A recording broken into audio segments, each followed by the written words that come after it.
Syedaralon Tim Basarnas Aceh melakukan evakuasi terhadap seorang anak buah kapal atau ABK MV Mairini di Laut Lepas Aceh Besar pada Kamis 19 Mei 2022 malam.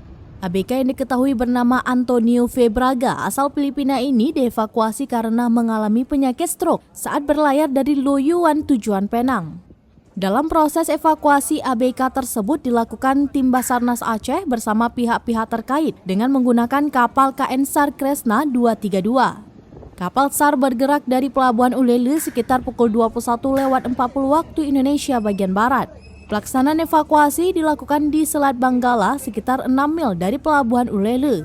Walaupun gelombang tidak bersahabat dan gelap, proses evakuasi berjalan lancar.